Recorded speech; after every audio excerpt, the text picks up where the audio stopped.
Olá, povo de Deus! Estamos iniciando a nossa manhã com Deus, a jornada do Tabernáculo de Moisés. 6 estações, 10 minutos em cada estação, 1 hora na presença de Deus. Porque Ele é o nosso Deus, e nós, povo do seu pasto, o povo que Ele pastoreia, e ovelhas de sua mão, o rebanho sob os cuidados de Deus. Bom dia, irmão Paulo. Nós estamos posicionando hoje a Arca da Aliança em Atos capítulo 7, o versículo de número 56. Atos capítulo 7, o versículo 56. E disse: Eis que vejo os céus abertos, e o Filho do Homem em pé à destra de Deus.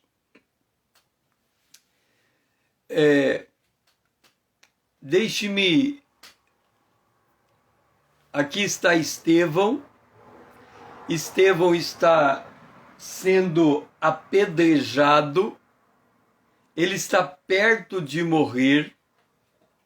E momentos antes dele morrer, ele tem uma visão de olhos abertos, e o céu, ele vê os céus abertos,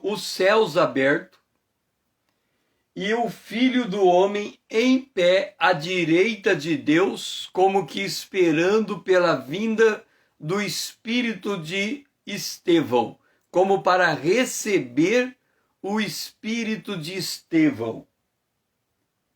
Então Estevão teve esta visão, o céu aberto e o Filho do Homem em pé à direita de Deus. Deixe-me passar um princípio bíblico para você muito importante. Olha o que está escrito em Mateus, capítulo 28. Capítulo 28, versículo 20. Ensinando-os a guardar todas as coisas que vos tenho ordenado, e eis que eu estou convosco todos os dias até a consumação dos séculos. A pergunta é: aonde Jesus está? Estevão viu Jesus no céu. E aqui Jesus está dizendo que está todos os dias junto conosco. Nós estamos na terra. Então, aparentemente, Jesus estaria na terra. Como é que a gente consegue entender aonde é que Jesus está? Ele está todos os dias conosco. Vamos para Atos dos Apóstolos, no capítulo 1. A gente tem que manejar bem a palavra da verdade para entender a palavra de Deus. Atos capítulo 1. Atos capítulo 1, versículo 10. Estando eles, os discípulos, vamos a partir do 9. Dita estas palavras, foi Jesus elevado às alturas. Ele foi elevado às alturas, à vista dos discípulos. E uma nuvem encobriu Jesus diante dos olhos dos discípulos. Estando os discípulos com os olhos fitos no céu, igualzinho Estevão, olhando para o céu. Enquanto Jesus subia, eis que 2 varões vestidos de branco, 2 anjos, se puseram ao lado deles. Eles disseram: varões galileus, por que estáis olhando para as alturas, para o céu? Este Jesus que dentre vós foi assunto ao céu, virá do modo como viste subir. Então Jesus está no céu e vai vir.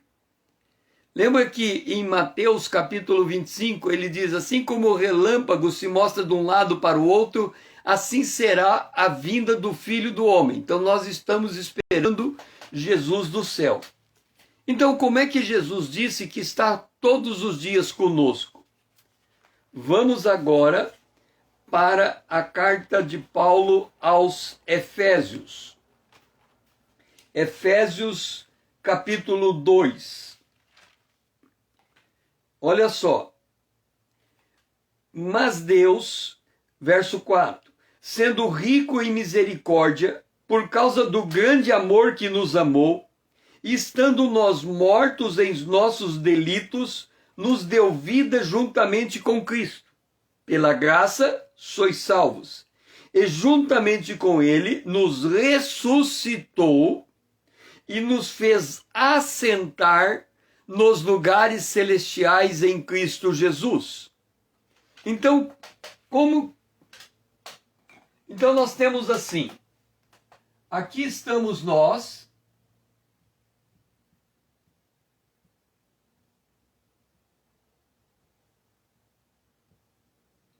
aqui está o trono de Deus,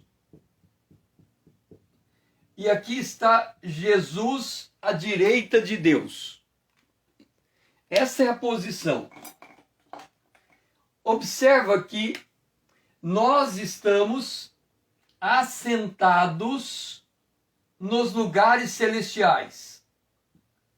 Assentado.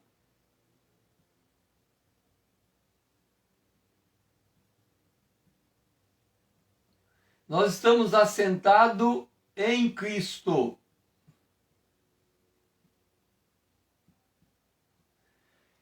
Então significa que nós estamos aonde Cristo está. Jesus disse em João capítulo 14. João capítulo 14. Olha, na casa do meu pai há muitas moradas, e quando eu for, eu vou preparar lugar, voltarei e vos receberei para mim mesmo, para que aonde eu estou, vocês estejam também. Aonde eu estou, aonde Jesus está? À direita do Pai. Aí você fala, César, e nós aqui na terra? Nós aqui na terra, o Espírito Santo habita em nós. Então, nós temos que entender isso. O Pai habita no céu, tem um trono no céu. O Filho está à direita do Pai. Nós estamos aqui na terra. O Espírito Santo habita em nós. Mas nós estamos assentados no céu, nos lugares celestiais em Cristo Jesus. E Jesus disse, eu vou buscar vocês para onde eu estou, vocês estejam também. Então, o nosso lugar em que nos posicionamos diante de Deus é nos lugares celestiais. Estevão estava aqui na terra. Estevão era um homem cheio do Espírito Santo.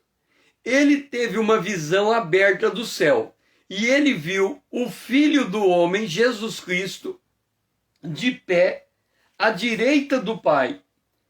Então é o verso 20 e 56. Eis que vejo o céu aberto e o Filho do Homem em pé à direita de Deus. Então, posicionalmente, naquilo que eu estou chamando de geografia bíblica espiritual, nós estamos na terra, mas assentado no céu. Aonde Cristo está? Por que tem essa ligação entre o céu e a terra? Porque Cristo é o cabeça da igreja. A cabeça está no céu, o corpo está na terra. A cabeça e o corpo estão ligados. É como se do céu até a terra a presença de Deus fosse totalmente preenchida. Porque o corpo está na terra, a cabeça no céu. Então, quando a gente ora, Senhor, venha o teu reino, seja feita a tua vontade, assim nos céus como na terra, nós estamos pegando o cabeça, que é Cristo, e colocando a autoridade dele sobre os negócios humanos. Pai, nos ajuda a discernir aonde o Senhor Jesus está e como é que nós nos posicionamos espiritualmente com ele. Nós estamos na terra, o Espírito Santo habita em nós, mas espiritualmente estamos assentados nos lugares celestiais, em Cristo Jesus. Nós temos uma ligação direta com os céus. Esta é a nossa oração, em nome de Jesus. Amém. Vamos para o altar de ouro que está em Atos capítulo 7, o versículo 60. Então, ajoelhando-se, clamou em alta voz: Senhor, não lhes impute esse pecado. Então, Estevão, que está na terra, tem uma visão de Jesus no céu. Aí eu pergunto para você, presta atenção, aonde é que nós queremos estar? Qual é o melhor lugar do mundo? Na terra ou no céu? Qual é o melhor lugar? Na terra ou no céu? Obviamente, o melhor lugar é no céu, aonde está Jesus. Mas para irmos para o céu, só tem duas condições. Ou morremos em Cristo e vamos ser ressuscitados, ou vamos ser arrebatados. Porque para estar no céu de corpo e alma, nós precisamos de um corpo glorificado. Nós ainda não temos um corpo glorificado. Então, espiritualmente, nós estamos assentados no céu. Corporalmente, nós estamos na terra. Por que eu estou dando essa ênfase? Porque tem muita gente que, ao orar, ele diz: a minha oração não passa do teto. Olha só, ao orar, ele diz: a minha oração não passa do teto. Aí eu fico me perguntando, por que a oração dele não passa no teto? Se ele é nascido de novo, ele está dentro do reino de Deus, ele tem acesso pelo Espírito ao Pai, por meio de Jesus Cristo, ele está com o corpo na terra, mas assentado no céu. Deixe-me explicar. Eu aqui de olho aberto, eu estou olhando o meu celular e eu estou lendo o nome do irmão Paulo. Então eu estou de olho aberto, sentado numa banqueta, olhando para o irmão Paulo. Esta é a minha posição natural. O que acontece se eu fechar o olho e começar a orar? Se eu fechar o olho e começar a orar, eu estou olhando para Jesus, autor e consumador da fé. Eu não estou mais sentado na minha banqueta. Eu estou sentado nos lugares celestiais em Cristo Jesus. E o Espírito de Deus me dá acesso direto com o Pai. Percebe? Com o olho aberto, eu estou vendo o meu celular e lendo o irmão Paulo. O nome do irmão Paulo. Com o olho fechado, eu estou olhando para Jesus, no trono de Deus, nos céus. Veja que coisa extraordinária. Então não tem como eu dizer que a minha oração não passa do teto. Por quê? Porque se eu fechar os olhos e orar, eu já estou diante do trono de Deus, porque é onde eu estou assentado. Então eu já estou falando com Deus cara a cara. Assim como Moisés falava com Deus cara a cara, eu já estou falando. Lembra de Daniel? Daniel orou a Deus. Ele ficou 21 dias orando, jejuando e orando. Aí o anjo chegou para ele e disse: desde o primeiro dia que você se aplicou a falar com Deus, a tua oração foi ouvida. O que demorou foi a resposta voltar. Tem uma palavra, o apóstolo Paulo escreve, que nós devemos orar velando por nossas orações com ações de graça. O que é orar e velar com ações de graças? Deixa eu dizer uma coisa. Eu conheci um homem, Eduardo, seja bem-vindo, bom dia. Eu conheci um homem que ele era muito disciplinado para orar. Todo mundo que ia orar com esse homem tinha que levar uma almofada, porque este homem, ele ajoelhava e ficava 5 horas orando, de joelhos, sem se levantar. Então quem ia orar junto com ele não aguentava, tinha que levar uma almofada para ficar 5 horas com ele orando. E eu fiquei me perguntando, como é que um homem pode ficar 5 horas orando? Se eu for falar com Deus, se eu for orar, eu em 2 minutos falo tudo o que eu preciso e não tem mais assunto. Como é então que um homem consegue ficar 5 horas orando? Aí eu chamei aquele homem. Falei, me explica uma coisa. Como é que você consegue ficar 5 horas orando? Se eu, em 1 minuto, já acabou minha conversa com Deus, não tenho mais o que falar. Ele disse assim, César, você ora errado. Eu falei, por quê?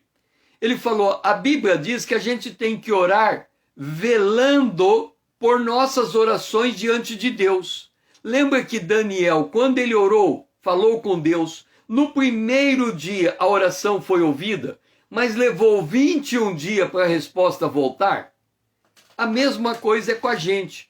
Ele falou, você sabe por que a gente vela um morto? Sabe o velório? Você vai no velório e tem um morto, não é? Não tem? Lá o caixão do defunto. Por que é que a gente fica 24 horas em volta do caixão do defunto? Ele já está morto. Ele poderia ser enterrado. Mas por que ele não foi enterrado e todo mundo fica em volta do caixão? É porque em 24 horas, se ele não se movimentar, é porque ele está morto. Se ele se movimentar, tem todo mundo ali em volta do caixão de testemunha. Então, na verdade, a gente quando fica 24 horas velando o morto, não é para despedir do morto, é para ter certeza que o morto está morto. Então ele falou assim, no primeiro minuto, eu coloco minha oração diante de Deus. E eu passo 5 horas adorando a Deus pela minha oração, até a resposta chegar. Agora faz sentido. Na verdade, ele orava 1 minuto e ficava 5 horas louvando a Deus, cantando, lendo a Bíblia, louvando, cantando, lendo a Bíblia. Então você consegue ficar 5 horas desse jeito. Você, em 2 minutos, fala o que tem que falar com Deus. E passa 5 horas adorando a Deus. Então aqui, Estevão, ele cai de joelho e ele clama, Atos capítulo 7, verso 60. E ele clama em alta voz, Senhor, não impute este pecado. Porque ele conseguiu perdoar quem estava jogando pedra? Porque ele, estando na terra, ele viu o seu Senhor no céu, ele sabia que quem estava jogando pedra ia matá-lo, e ele sabia que se ele morresse, ele estaria com o Senhor para sempre. Por isso que ele perdoa os seus inimigos. Porque os seus inimigos, ao jogar pedra nele e matar Estevão, estava deixando Estevão ir para um lugar muito melhor do que o mundo é. Então, Paulo dizia, eu não sei o que eu faço. Se eu vivo, eu prego o evangelho para vocês. Se eu morro, eu estou com Cristo. Os dois lados é bom. Estar com Cristo é melhor. Então, nós não precisamos ter medo da morte. Nesses dias em que a morte está tão próxima de nós temos que ter essa convicção de que se uma enfermidade nos derrubar, ou se uma pedra nos atingir, ou se nós viermos a ser mortos por alguma razão, o Senhor está de pé, pronto para receber o nosso espírito. Pai, nos ajuda a entender a nossa posição espiritual. Nós estamos aqui assentados em uma cadeira, mas se fecharmos os olhos, nós estamos assentados diante do trono de Deus, falando com Deus. Nos ajuda a percebermos com clareza esta honra que nos é dada. Esta é a nossa oração, em nome de Jesus, o teu Filho amado, a quem nós amamos. Amém. Vamos para o café da manhã, que está em Atos, capítulo 7, o versículo 59. E apedrejavam Estevão, que invocava e dizia: Senhor, recebe o meu espírito. Olha só, Estevão viveu nos dias de Jesus, enquanto Jesus estava na terra, no seu ministério terreno. Nesta hora, Jesus já tinha sido morto, ressuscitado, e Estevão foi o primeiro mártir da igreja. A Bíblia diz que todo aquele que quiser seguir piamente a Jesus sofrerá perseguição. Nós somos avesso à perseguição. Não gostamos de ser perseguidos, não gostamos de ser humilhados, não gostamos de sofrermos. A gente naturalmente não gosta dessas coisas. A única maneira de nós entendermos, por exemplo, Jesus disse: se alguém bater de um lado, oferece o outro. Vamos entender isso. Por que se alguém bater, eu tenho que oferecer? Porque há uma lei na física que diz assim: toda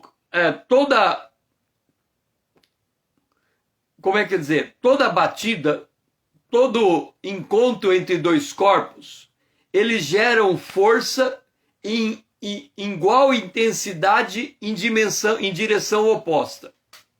Então, quando um carro bate a 80 km por hora, nós somos arremessados a 80 km por hora.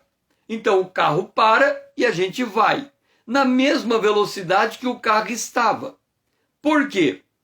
Porque há uma força e a outra força se move na mesma intensidade. Então, quando alguém bate em mim, significa que o meu rosto bateu nele. Porque ele bateu, ele empurrou e eu empurrei. Quer dizer, na mesma hora em que ele bateu, eu já reagi. Ok? Essa é a lei da física. Se eu bater de volta nele, eu não estou reagindo. Eu estou agindo, iniciando uma nova ação. Então, violência gera violência. Então, se ele bate em mim, eu já bati nele, porque ele bateu para cá e o meu rosto foi para lá. Então, os dois se encontraram. Agora, se eu vou bater nele, eu estou tomando uma atitude. Nós devemos amar os nossos inimigos. Então, eu não posso devolver com uma outra batida. Mas por que eu devolvo essa batida? Porque o homem natural não gosta de ser humilhado. No entanto, o homem espiritual, ele se humilha para ser exaltado. Estevão está sendo apedrejado, mas ele tem uma visão de Jesus. Se ele tem uma visão de Jesus que está no céu, e se ele sendo apedrejado, ele vai morrer na terra, por que ele está feliz? Porque ele vai sair da terra e ir para o céu. Então ele aceita o que está acontecendo com ele. É como se ele fosse resignado. Quando eu tenho uma visão clara do céu, eu sei o meu valor, eu sei a minha identidade, eu sei o meu lugar e eu não me importo com a humilhação que eu estou passando, porque esta humilhação é passageira. No mundo tudo passa, mas quem faz a vontade de Deus permanece para sempre. Por isso que em Mateus, no capítulo 5, Jesus diz: bem-aventurado os pacificadores, porque serão chamados filhos de Deus. Aí ele continua: bem-aventurados os perseguidos por causa da justiça, porque deles é o reino dos céus. Bem-aventurados sois quando por minha causa vos injuriarem e vos perseguirem, e mentindo disserem todo o mal contra vós. Regozijai-vos e exultai, porque grande é o vosso galardão nos céus, pois assim perseguiram aos profetas que viveram antes de nós. Então, olha, nós estamos na terra, nós temos o Espírito de Deus, que é o nosso selo para irmos para o céu. Nós na terra estamos sendo injuriados, perseguidos e estão mentindo a nosso respeito. Por que a gente não reage? Porque somos habitantes do céu. Lá está a nossa coroa, lá está a nossa vitória. Então nós podemos nos resignar diante de uma humilhação, porque aquele que se humilha, este será exaltado. Então, entenda uma coisa. O apóstolo Paulo diz que nós não devemos vingar a nós mesmos. O nosso Deus tomará vingança por nós. Isto significa que existe duas maneiras de você viver na terra. A primeira, bateu, levou. Olho por olho, dente por dente. Se você agir desta forma, Paulo escreve dizendo: na ira do homem não opera a justiça de Deus. Olha só, na ira do homem não opera a justiça de Deus. Se alguém jogar uma pedra em você, você pode jogar uma pedra de volta. Se você jogar a pedra de volta, Deus cruza o braço. E ele não vai fazer nada. Porque você já fez, você vai ter que assumir a consequência. Por outro lado, se alguém jogar uma pedra em nós e nós cruzarmos o braço, Deus age em nosso favor. E ao Deus agir em nosso favor, Deus toma vingança. Olha só, eles lançaram pedra em Estevão. E quando lançaram pedra em Estevão, eles jogaram as roupas de Estevão aos pés de um homem chamado Saulo, que foi testemunha do apedrejamento de Estevão. Qual foi a vingança de Deus? Saulo se converteu porque Estevão morreu apedrejado. Percebe?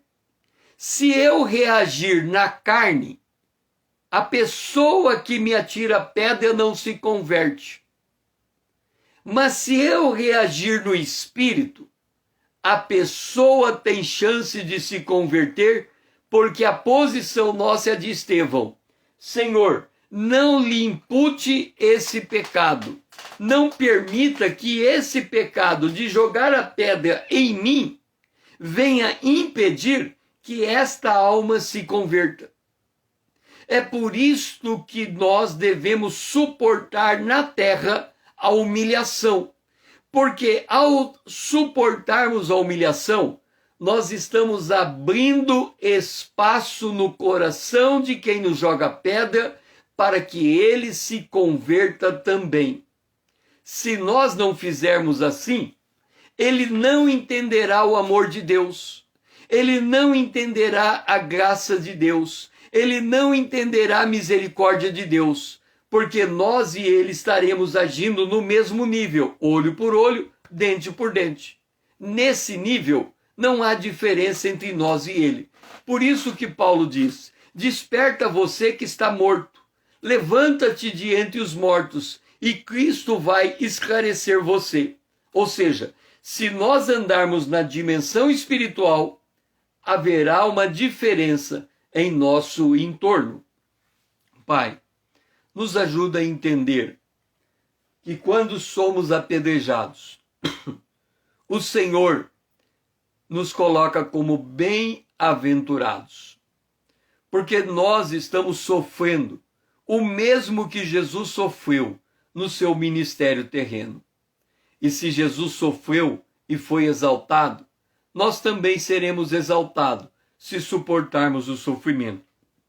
Nos ajuda a entender essa verdade, Senhor. Essa é a nossa oração. Em nome de Jesus, o teu Filho amado, a quem nós amamos. Amém. Vamos para lançar luz sobre o que falamos. O candelabro está em Atos, capítulo 7, versículo 55. Mas Estevão, cheio do Espírito Santo, fitou os olhos no céu e viu a glória de Deus e Jesus, que estava à direita de Deus. Como é que a gente consegue suportar o sofrimento, a afronta, a perseguição, a mentira? Como é que nós conseguimos suportar tudo isso? Se nós estivermos cheios do Espírito de Deus. Se a gente estiver cheio do nosso ego, nós não suportamos a humilhação. Lídia, bom dia, seja bem-vinda. Nós estamos em Atos capítulo 7, o versículo de número 55. Estevão cheio do Espírito. Entenda isso. A única maneira que temos para suportar o apedrejamento até a morte é sermos cheios do Espírito Santo. Olha o que Paulo diz aos Efésios, no capítulo 5, no versículo de número 18. E não vos embriagueis com vinho, no qual há dissolução, mas enchei-vos do Espírito, falando entre vós com salmos, entoando e louvando de coração ao Senhor, com hinos e cânticos espirituais. Como é que eu fico cheio do Espírito? Adorando a Deus. A Bíblia diz no Salmo: abre tua boca e te encherei. Como é que nós adoramos a Deus? Abrindo a nossa boca, louvando, cantando, hinos e cânticos espirituais. O Salmo, os livros de Salmos, é um livro de cânticos. Quando lemos os Salmos, estamos lendo os cantos de Davi, os cantos inspirados por Deus. Veja uma coisa. Quando nós cantamos hinos da harpa, quando nós cantamos hino do cantor cristão, nós estamos cantando hinos inspirados, hinos com um profundo significado teológico. Os hinos que nós ouvimos hoje, da música gospel, eu gosto de ouvir música, eu amo ouvir música, mas o que eu amo na música gospel? Eu amo na música gospel o ritmo, o dedilhar dos dedos nos instrumentos musicais, a sonoridade das palavras. Mas a maior parte da música gospel, eu não aproveito quase nada do que está falado, do que está escrito na música. Porque o que está escrito na música não confere com a Bíblia.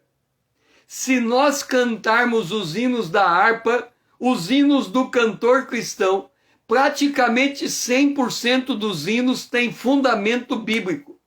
Se nós cantarmos os hinos gospel da atualidade, quase que 100% dos hinos não têm fundamento bíblico. É terrível dizer isso. Mas a maior parte dos hinos gospels de hoje não passam pela doutrina da palavra de Deus. Ontem eu estava ouvindo uma música, eu gostei do ritmo, eu gostei da sonoridade das palavras, eu gostei da batida, mas quando eu prestei atenção na letra, não tinha nada a ver com a palavra de Deus. Não tinha nada a ver com uma posição dessa que encontramos em Estevão. A posição da música gospel é que Deus, os inimigos vão ver a minha vitória. A posição da música gospel é sempre no sentido de que os inimigos vão sofrer porque estão me perseguindo. Quando, na verdade, nós devemos sofrer por amor a Cristo para que quem joga pedra em nós se converta.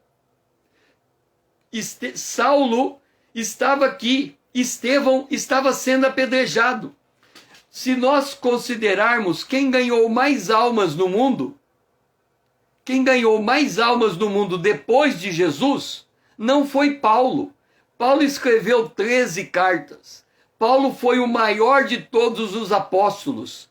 Mas Paulo só ganhou almas porque Estevão ganhou Paulo. Se Estevão ganhou Paulo, Paulo ganhou o mundo inteiro para Cristo, então Estevão ganhou mais do que Paulo, porque Estevão ganhou Paulo, Paulo ganhou os outros. Então Estevão ganhando Paulo ganhou todo mundo. Estevão ganhou Paulo porque ele foi apedrejado. É porque ele perdoou quem estava jogando pedra. É porque ele estava cheio do Espírito Santo. Então ele enxergava o mundo de uma maneira diferenciada. Por isso que nós temos que mudar a nossa cosmovisão. Nós temos que olhar o mundo pela ótica da palavra de Deus. Entenda uma coisa. Muitos de nós, a Bíblia diz que no final dos tempos, as pessoas vão amontoar para si doutores segundo os seus pecados, segundo as suas concupiscências. Por quê? Porque a pessoa tem uma opinião e quer ler a Bíblia para confirmar a sua opinião. Nós lemos a Bíblia para mudar a nossa forma de pensar e pensar igual à Bíblia, porque os pensamentos de Deus são mais altos do que os nossos. Então, se nós somos cheios do Espírito Santo, é porque nós mudamos a nossa forma de pensar. É porque nós abrimos mão da maneira como a gente entende e passamos a entender do jeito que Deus entende. Observa, no outro tempo, quando nós não conhecíamos Jesus, Efésios 2:3, naquele tempo, nós tínhamos inclinação da carne, fazendo a vontade da nossa carne e dos nossos pensamentos. Entenda isso. Os nossos pensamentos não são pensamentos de Deus. Se nós tentarmos entender a Bíblia de acordo com os nossos pensamentos, nós estamos criando falsas doutrinas. Os nossos pensamentos precisam ser reciclados, precisam ser mudados, por isso que nós precisamos da meditação da palavra de Deus. Nós temos que mudar a nossa estrutura mental. Estar cheio do Espírito é ver o céu aberto, é ver a glória de Deus, é pensar do jeito que Deus pensa. Entenda, aonde está Jesus hoje?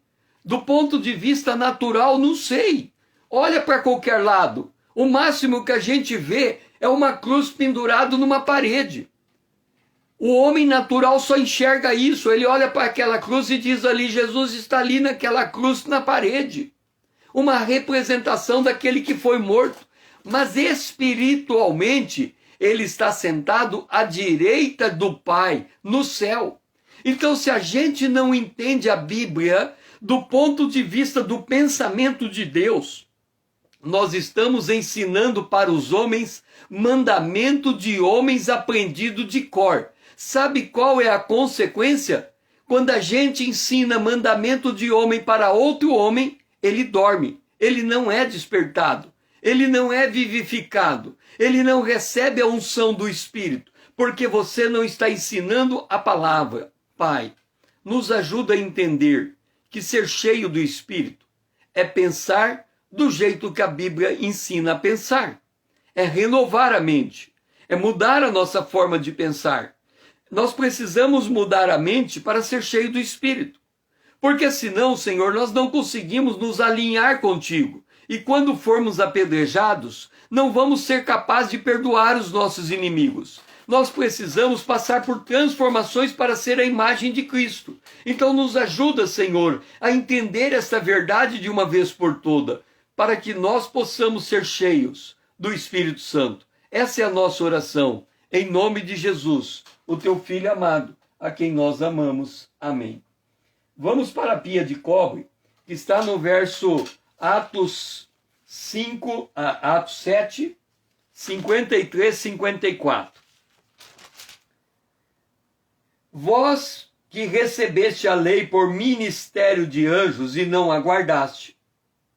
Estevão está dizendo para aquele povo, e aquele povo vai jogar pedra em Estevão.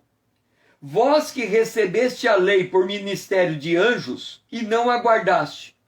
Ouvindo eles isto, enfureciam-se no seu coração e rilhavam os dentes contra Estevão.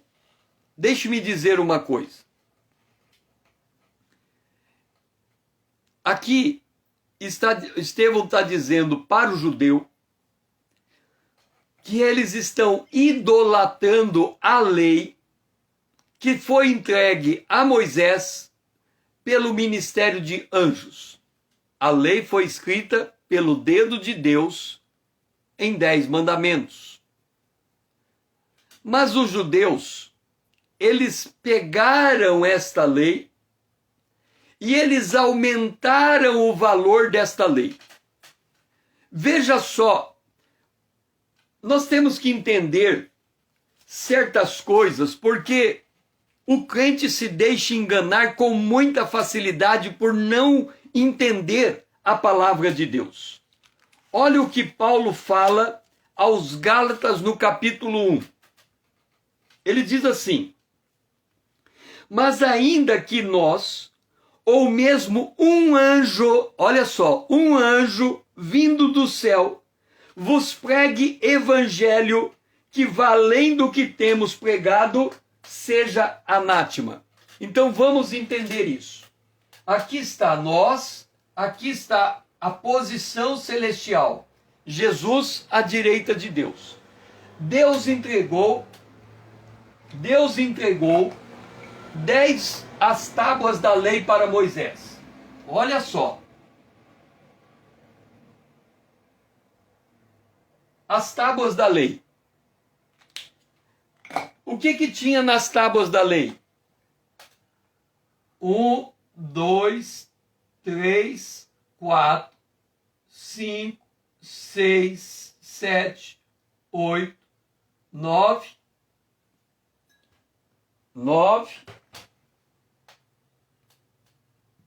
e 10. 10 mandamentos. Olha só.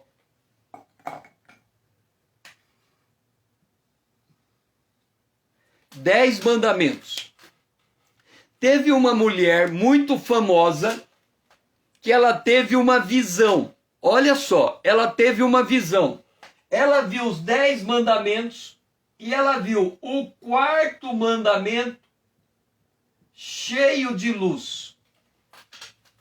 Olha só, ela teve uma visão, ela viu o 4º mandamento cheio de luz.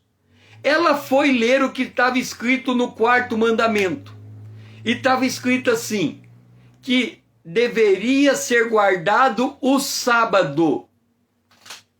Aí esta mulher chegou à seguinte conclusão: Deus mandou 10 mandamentos. O mais importante deles é o 4º mandamento, porque eu tive uma visão vendo o 4º mandamento iluminado. Sabe o que essa mulher fez? Ela fez uma pesquisa na história, porque ela tinha na cabeça dela que o 4º mandamento era o mais importante. Então ela pesquisou a história e a Bíblia. Ela viu que o judeu no Antigo Testamento adorava a Deus no sábado. E ela chegou à conclusão que a marca da besta é adorar a Deus no domingo.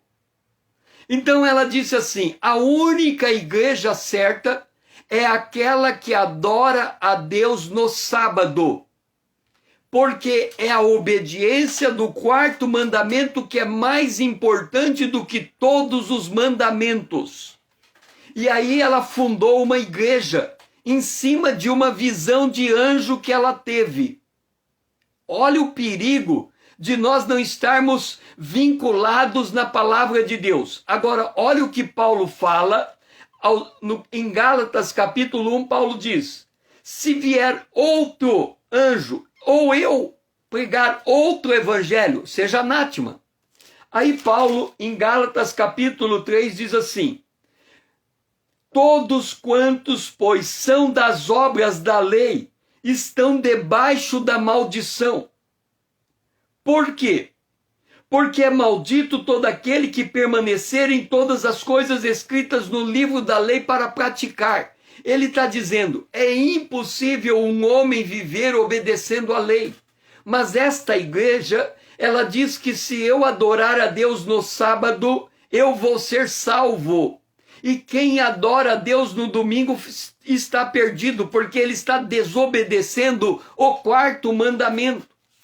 Ok, Paulo diz que quem obedece à lei é maldito, porque a lei não traz salvação, pela lei vem o conhecimento do pecado. Agora, olha o que o Tiago diz no capítulo 2,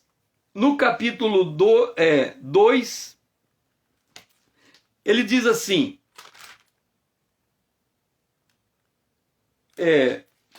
Tiago, deixe-me ver aqui, Tiago, capítulo 2. Vamos ver.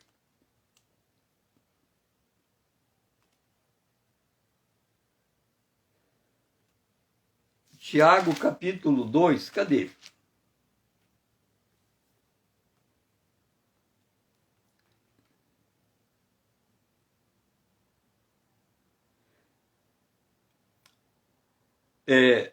Tiago capítulo 2, ele fala assim, se alguém obedecer à lei e quebrar ela em um ponto, ele está condenado em todos os pontos da lei. Aqui, Tiago 2.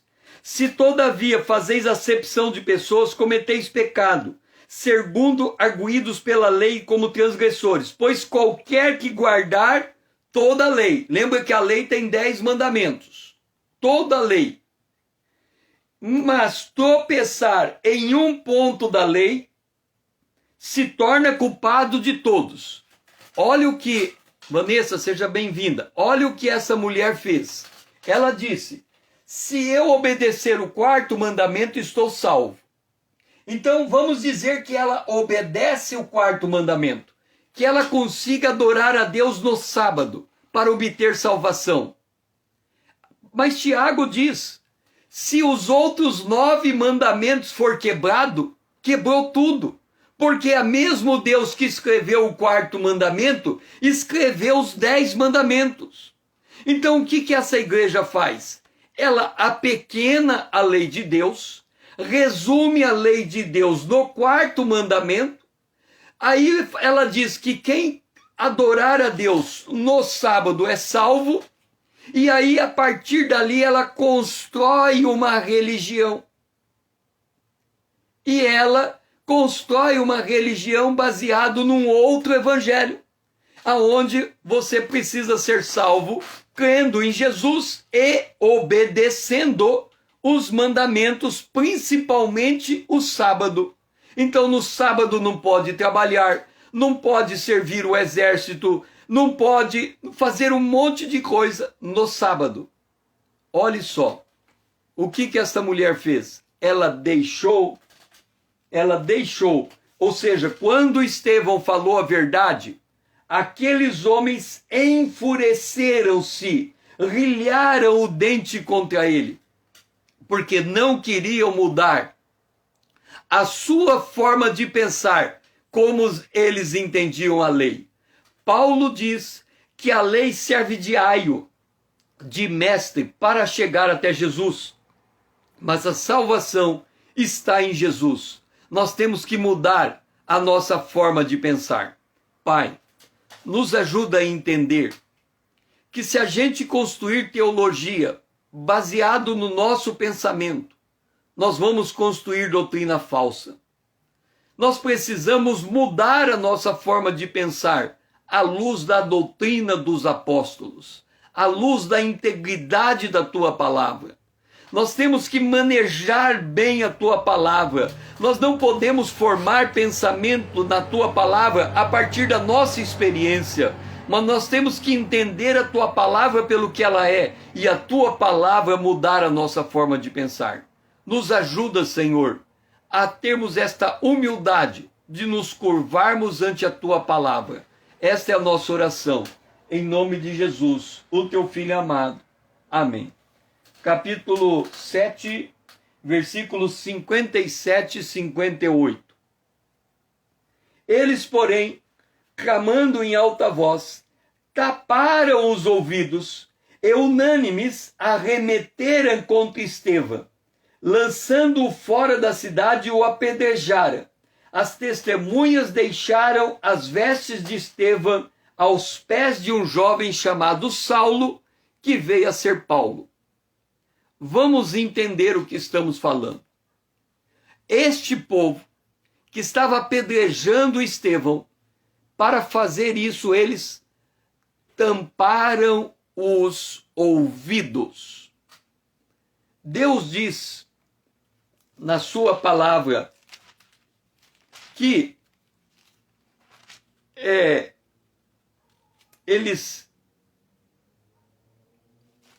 Deus diz na sua palavra que haveria um tempo em que as pessoas não ouviriam com seus ouvidos e nem veriam com os seus olhos o que Deus está fazendo na terra.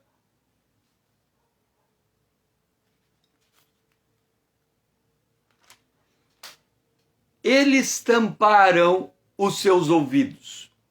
Em 2 aos Coríntios, no capítulo 4, no capítulo 3, o apóstolo Paulo, falando do ministério do Espírito, ele diz que Moisés, quando saiu da presença de Deus, o rosto dele brilhava. E aí, para que o povo pudesse olhar Moisés, ele pôs um véu no rosto. Quando ele chegava na presença de Deus, ele tirava o véu. Mas quando ele chegava na presença do povo, ele colocava o véu. Paulo diz que um dia o rosto de Moisés parou de brilhar, porque a glória da lei é passageira. A glória da lei é para mostrar Jesus. Mas Moisés, ao invés de tirar o véu e dizer para o povo, eu não preciso mais do véu, porque seria o mesmo que dizer, eu não preciso mais da lei, ele manteve o véu para o povo pensar que ele ainda era um homem com o rosto brilhando. Quem vive de acordo com a lei, vive baseado na aparência. Ele tem a aparência de um cristão, mas ele não é um cristão transformado. Entenda, aqui, para que este povo jogasse pedra em Estevão, eles tiveram que fechar os ouvidos deles. Quando Jesus fala da semente lançada e dos 4 tipos de terreno, ele fala que somente o 4º tipo de terreno era uma terra boa, porque eles compreenderam, ouviram e compreenderam a palavra. Entenda isto com muita clareza. Eu não posso estudar a Bíblia baseado nas minhas ideias, nos meus conceitos. Imagine você que eu sou um atleta de alta performance. eu vou correr uma maratona de 42 quilômetros e eu vou chegar em primeiro lugar. Agora imagina você que eu sou um homem de escritório. Então aqui estou eu de terno, gravata. Então eu estou com minha camisa, com minha gravata, com meu paletó, com meu sapato, com minha calça. E eu vou correr uma maratona de 42 quilômetros. Eu pergunto para você, eu estou preparado, eu estou vestido de forma adequada para correr a maratona? Você vai dizer, não, César. Ninguém corre maratona de terno, de paletó e gravata. A pessoa corre maratona não é com sapato, é com tênis. Não é com calça, é com calção. Não é com terno e gravata, é com uma camiseta. Mas eu tenho que correr a maratona e eu estou de terno e gravata. Como é que eu vou correr essa maratona? Eu começo a correr e o irmão Paulo vai correr do meu lado. O irmão Paulo é um ancião. O irmão Paulo é um homem cheio do Espírito Santo.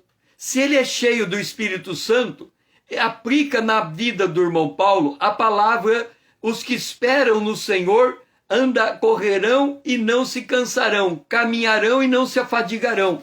Então, para o irmão Paulo correr 42 quilômetros do meu lado, é muito fácil. Ele corre no poder do Espírito Santo. Para eu correr 42 quilômetros e eu ainda não tenho o conhecimento da palavra de Deus, eu estou correndo de terno e gravata. O que o irmão Paulo vai fazer do meu lado? À medida que eu estou correndo, o irmão Paulo tira o meu paletó. Eu não preciso do paletó. E eu continuo correndo, o irmão Paulo correndo do meu lado. Ele tira a minha gravata. Eu não preciso da minha gravata. Eu continuo correndo, o irmão Paulo do lado. Ele tira a minha camisa. A minha camisa não é a camisa de correr. Eu continuo correndo, o irmão Paulo do meu lado. Eu estou correndo agora sem camisa. O irmão Paulo pega e coloca para mim uma camiseta em cima de mim. Agora eu estou com a camiseta preparado para a corrida e eu continuo correndo, e o irmão Paulo correndo do meu lado, mas eu ainda estou calçado com o meu sapato e tem que ser um tênis. O irmão Paulo tira o meu tênis, eu vou correr um pouco a pé, porque o irmão Paulo tem que tirar a minha calça e me dar um calção. Enquanto eu estou correndo, o irmão Paulo está tirando a minha calça e ele me colocando um calção. Agora eu estou preparado para correr porque eu tenho uma camiseta e um calção e eu continuo correndo. E o irmão Paulo correndo do meu lado, cheio do Espírito Santo. E o irmão Paulo já tirou o meu tênis, meu sapato, agora ele me dá o tênis. Agora sim eu posso correr. Porque eu estou com uma camiseta, eu estou com um short e eu estou calçado de um tênis. Eu estou pronto para a corrida e eu estou cheio do Espírito Santo, igual o irmão Paulo está cheio do Espírito Santo correndo do meu lado. Isto é ser transformado à imagem de Cristo. Enquanto nós vamos andando com Deus, nós vamos mudando a nossa maneira de pensar. Quando a gente muda a maneira de pensar, a gente muda a maneira de crer. Quando a gente muda a maneira de crer, a gente muda a maneira de confessar. Quando a gente muda a maneira de confessar, nós mudamos a nossa atitude, o nosso comportamento e o nosso palavreado. Quando nós mudamos o nosso comportamento, nós espelhamos a imagem de Cristo. Esse é o processo. E é nesse processo que temos que nos submeter. Caso contrário, os nossos ouvidos estarão fechados. E aquilo que a gente vai fazer é jogar pedra e não ministrar a graça de Deus. Pai, nos ajuda a entender como somos transformados pelo poder de Deus. Nos ajuda a entender que nós precisamos mudar a nossa maneira de pensar para pensar do jeito de Deus, para mudar a nossa maneira de crer, para crer na palavra de Deus, para mudar a nossa maneira de falar, para falar as doutrinas de Deus, para mudar o nosso comportamento, para sermos a imagem de Cristo. Esta é a nossa oração, em nome de Jesus, o teu Filho amado, a quem nós amamos. Amém. Nós chegamos ao final da nossa manhã com Deus. Hoje, quarta-feira. Amanhã, às 5 horas em ponto, no mesmo horário, estamos aqui de novo, se Deus assim nos permitir, e que você esteja junto comigo. Venha, se você não faz parte, ser o meu seguidor do Instagram. Vamos tornar essa conta relevante, para que outros ouçam a palavra de Deus junto conosco. Quando terminar esse vídeo, encaminhe ele para os seus amigos. É só marcar o aviãozinho e relacionar todos os seus amigos. Me ajude a despertar o povo de Deus, para que eles possam ser esclarecidos pela palavra de Deus por Cristo e se preparar para a volta de Jesus. Que você possa ter um dia abençoado na presença de Deus. Que o Senhor seja louvado.